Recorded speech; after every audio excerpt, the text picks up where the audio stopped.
على من لا نبي بعد أما بعد قال الله تبارك وتعالى في كلامه الكريم أعوذ بالله من الشيطان الرجيم بسم الله الرحمن الرحيم لو أنزلنا هذا القرآن على جبل لرأيته خاشعا متصدعا من خشية الله وتلك الأمثال نضربها للناس لعلهم يتفكرون صدق اللہ مولانا العظیم۔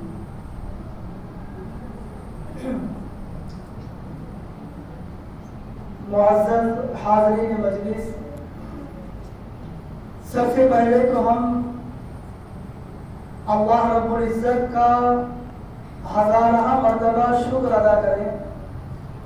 کہ اللہ رب العزت نے اس خوشی کے موقع پر ہمیں اور آپ کو حاضری نصیب عطا فرمائی۔ آج کوئی لمبی چوڑی تقریر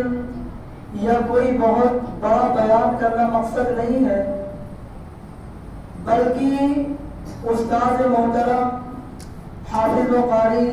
محمد شریف صاحب ضلع مجدور کا حکم ہوا کہ قرآن مقدس کے بارے میں چند باتیں بتائی جائیں،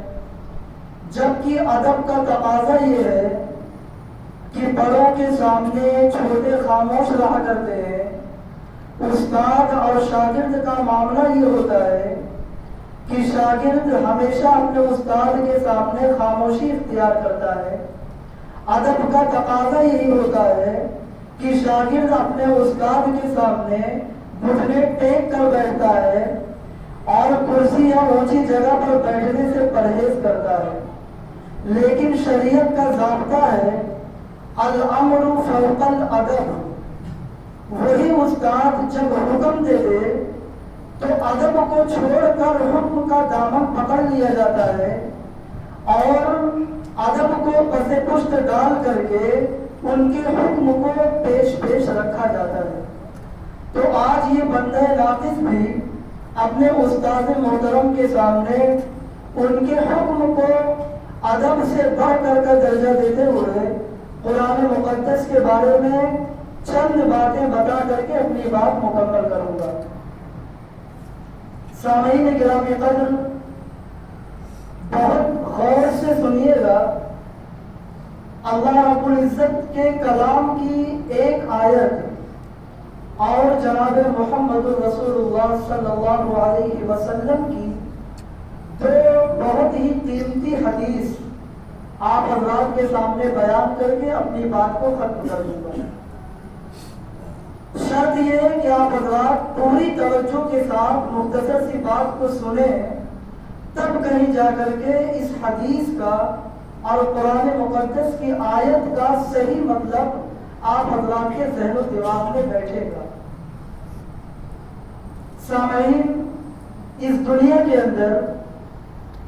اللہ رب العزت نے انسانی زندگی جو لوگوں کو عطا کی ہے، انسانی زندگی خوشی اور غم کا ایک سمندر ہے۔ کسی شاعر نے کیا خوب کہا ہے کہ خوشی کے ساتھ دنیا میں ہزاروں غم بھی ہوتے ہیں، خوشی کے ساتھ دنیا میں ہزاروں غم بھی ہوتے ہیں، کہیں بجتی ہے شہنائی کہیں ماتم بھی ہوتے ہیں۔ تو اس دنیا میں انسان کو بہت سے مرتبہ خوشی کا موقع نصیب ہوتا ہے۔ ایک خوشی کا موقع تب ہوتا ہے جب کسی کے گھر میں کوئی اولاد پیدا ہوتی ہے اور انسان صاحب اولاد ہو جاتا ہے تو بہت زیادہ خوشی اس کے دل و دماغ میں بس جاتی ہے۔ لیکن یہ خوشی دائمی خوشی نہیں ہے، کیونکہ ایک نہ ایک دن اس کو فنا ہونا ہے اور اس خوشی کو ختم ہونا ہے۔ ایک خوشی کا موقع تب آتا ہے جب انسان نکاح کے رشتے میں جڑتا ہے اور ازدواجی زندگی سے منسلک ہو جاتا ہے اور شادی شدہ زندگی شروع کرتا ہے، تو اللہ رب العزت فرماتے ہیں کہ یہ بھی خوشی کا موقع ہے۔ لیکن یہ خوشی بھی دائمی نہیں ہے، قرب قیامت میں یا موت کے قریب یہ خوشی بھی انسان سے چھین لی جاتی ہے۔ لیکن آج اللہ رب العزت نے ہمیں اور آپ کو جس خوشی کے موقع سے نوازا ہے وہ خوشی ایسی خوشی ہے کہ دنیا میں تو اس خوشی کا اثر ہے ہی، آخرت میں بھی اس خوشی کا اثر اللہ رب العزت ہمیں اور آپ کو عطا کریں گے۔ یہ خوشی فنا ہونے والی نہیں ہے بلکہ باقی رہنے والی ہے۔ کیسے باقی رہنے والی ہے؟ میں خصوصاً نوجوانوں کی توجہ چاہتا ہوں جنہوں نے اپنے قیمتی وقت کو نکال کر کے تراویح کے سجدوں کو نیک نیتوں سے ادا کیا، اور اپنے ان پردہ نشین خواتین کو بھی بہت ہی ادب و احترام سے مخاطب کرنا چاہوں گا کہ جنہوں نے محنت اور مشقت کر کے پردے کے ساتھ قرآن مقدس کو سنا، تو اس تراویح پر اللہ رب العزت نے کیا وعدہ کیا ہے وہی حدیث آپ حضرات کے سامنے پیش کر کے اپنی بات کو مکمل کروں گا۔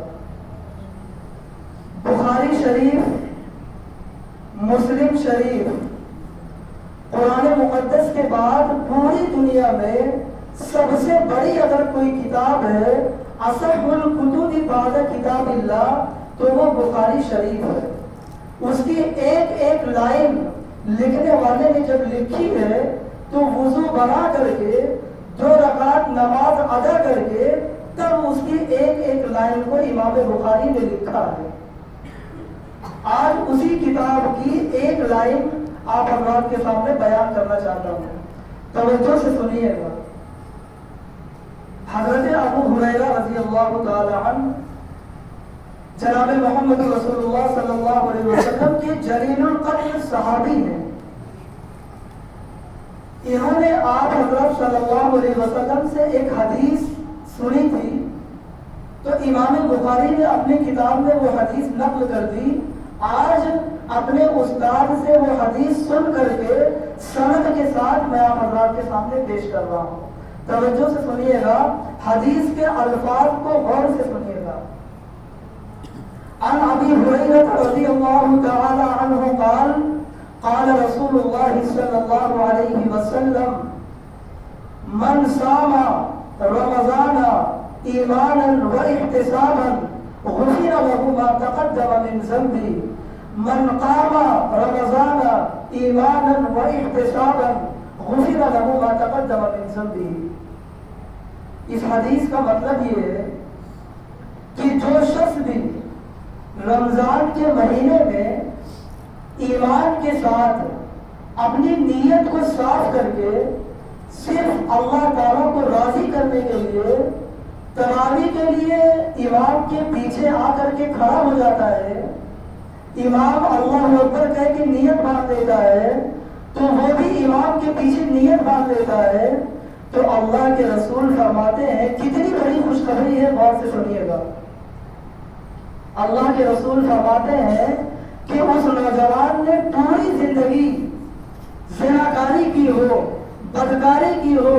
بدنگاہی کی ہو، نماز چھوڑ دی ہو، کتنا بھی بڑا گناہ کیا ہو، نافرمانی کر دی ہو، اللہ رب العزت کے غضب کو دعوت دے دی ہو، پورے سال گناہوں میں ملوث رہا ہو، لیکن امام کے پیچھے رمضان کے مہینے میں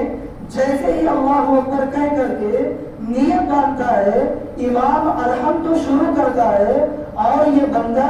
امام کے پیچھے الحمد سے لے کر کے والناس کی سین تک پورا قرآن مقدس ادب اور احترام کے ساتھ سن لیتا ہے، تو ابو ہریرہ فرماتے ہیں کہ غور سے سنو، اللہ رب العزت غفر له ما تقدم من ذنبه، پوری زندگی میں اس نوجوان نے، اس بندے نے جتنے بھی گناہ کیے ہیں، اللہ رب العزت تراویح کے ایک سجدے کے بدلے، تراویح کی ایک رکعت کے بدلے، تراویح کے اس قرآن سننے کے بدلے، تراویح میں آ کر کے امام کے پیچھے نیت باندھ کر کے کھڑے ہونے کے بدلے ابو ہریرہ فرماتے ہیں پوری زندگی کے گناہ اللہ رب العزت معاف کر دیتا ہے۔ خوشی کی بات ہے کہ نہیں ہے؟ اگر ہمیں اور آپ کو دنیا میں کسی قسم کی دولت مل جائے،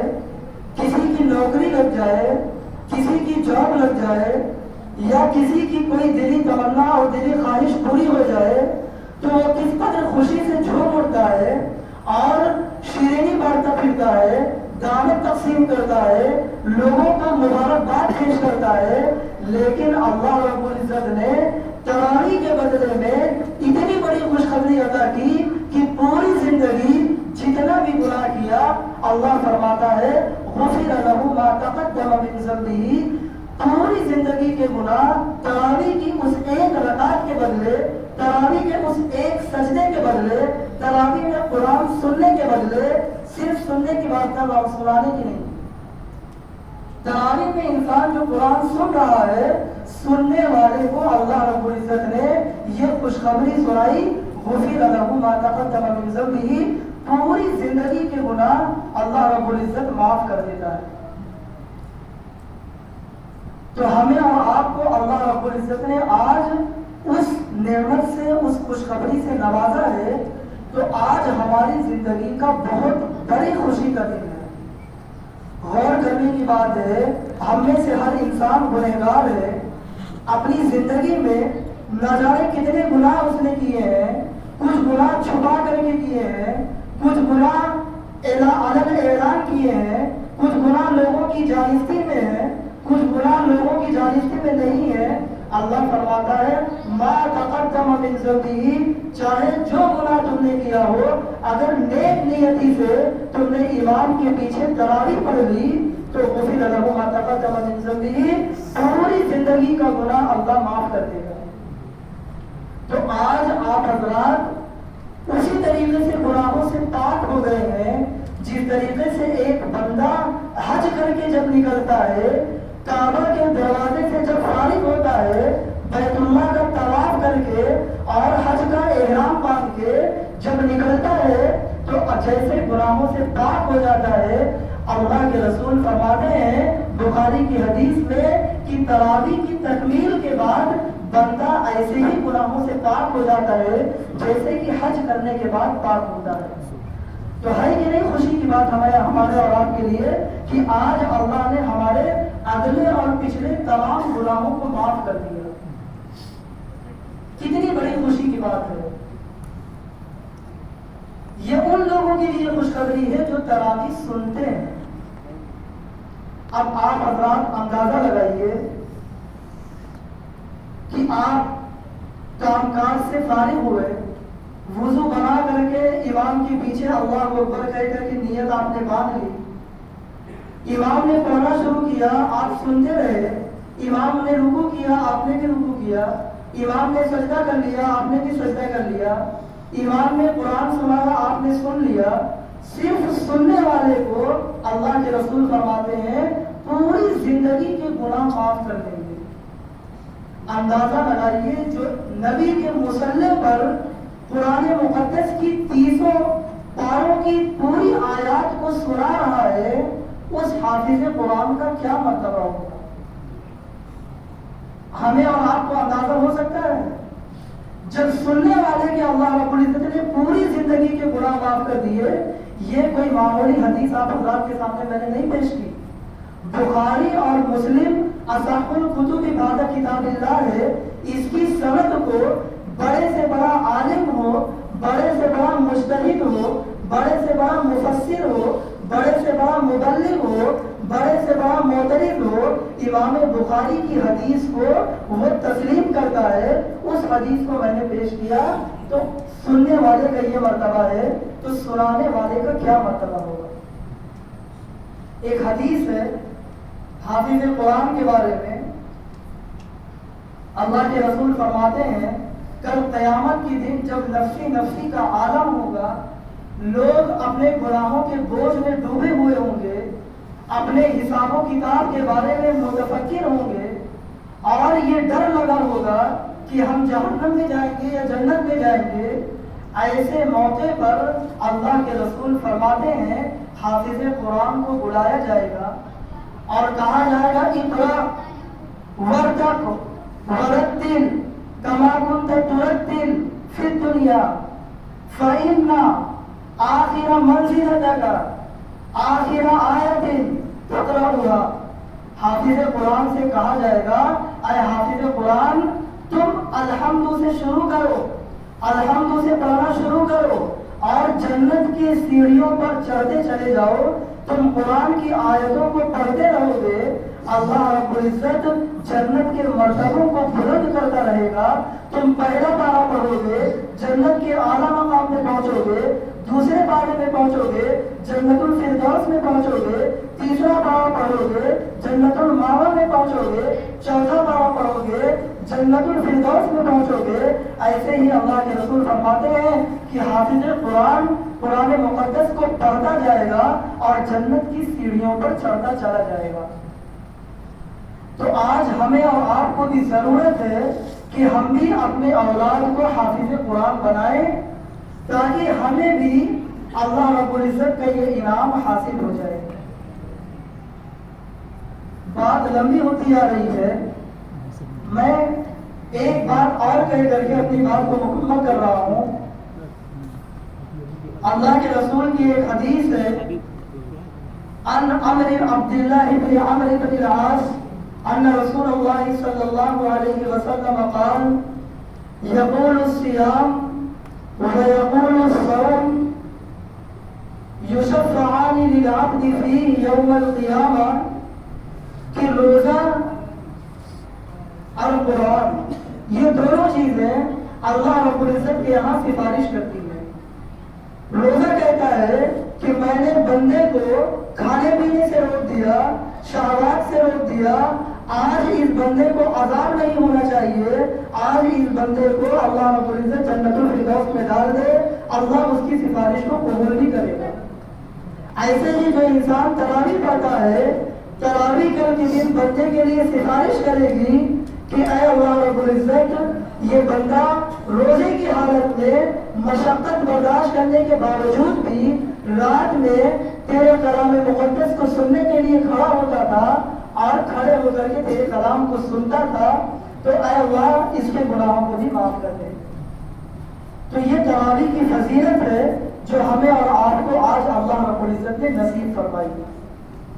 تو دعا کریں کہ جس مدرسے میں یا جس مسجد میں یا جس حافظ قرآن کے پیچھے ہمیں اور آپ کو اللہ رب العزت نے قرآن سننے کا اور اس عظیم نعمت کو حاصل کرنے کا موقع نصیب فرمایا، اللہ رب العزت اس حافظ قرآن کو بھی ترقیات سے نوازے، اس مدرسے کو بھی ترقیات سے نوازے، اور اس حافظ قرآن کو جس نے حافظ بنایا ہے اسے بھی اللہ رب العزت دین اور دنیا کی تمام ترقیات سے نوازے۔ بس اب اللہ کے سامنے اپنے ہاتھوں کو پھیلا کر کے دعا کریں اور اپنی بات کو مکمل کریں۔